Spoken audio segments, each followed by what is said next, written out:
Et bonjour Éric Pouliat. Bonjour. Vous êtes député La République En Marche de Gironde et vous aviez remis un rapport en juin dernier sur la radicalisation dans les services publics. Alors hier, une note interne de la préfecture de police de Paris relevait notamment un dysfonctionnement. Ces mots du tueur après l'attentat contre Charlie Hebdo en 2015, c'est bien fait, avait-il dit à des collègues. Des mots qui avaient fait l'objet d'une remontée informelle simplement. Est-ce que c'est là une piste d'amélioration ? Est-ce qu'il faut simplifier les remontées des agents sur d'éventuels soupçons ?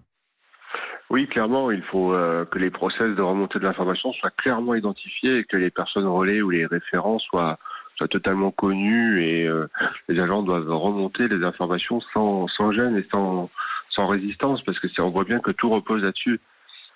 Il y a encore des difficultés aujourd'hui justement de la part des agents à faire valoir auprès de la hiérarchie des informations dont ils auraient pu avoir connaissance ?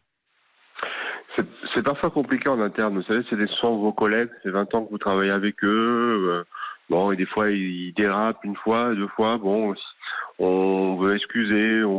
Voilà, c'est des gens qu'on connaît bien, on connaît peut-être les familles, etc. On partage leur vie. Donc, c'est pas toujours aussi simple que ça d'indiquer ou de faire remonter du renseignement.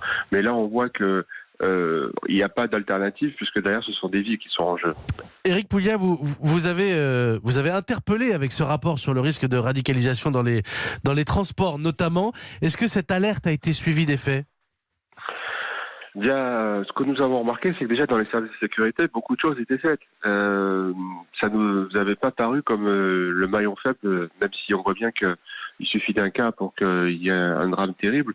La préfecture de police de Paris nous avait indiqué, le préfet de police de l'époque nous avait indiqué une dizaine de cas qui étaient suspects, suivis, mais ça semblait sous contrôle. Mais voilà, 10 cas ou même 30 cas dans l'ensemble de nos forces de sécurité intérieure, c'est déjà suffisant pour qu'il puisse se passer une tragédie. Mais ma question portait sur les transports. Vous alertiez sur les transports en particulier. Qu'est-ce qui a changé ?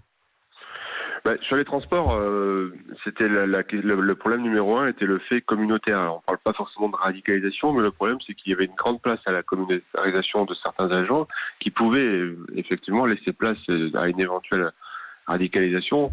Là, il y a encore une bonne marge de progression. Il n'y a pas encore d'éléments vraiment majeurs qui ont fait que ça a changé. Merci Éric Pouliat d'avoir été en direct ce matin dans le journal de 7h sur Europe.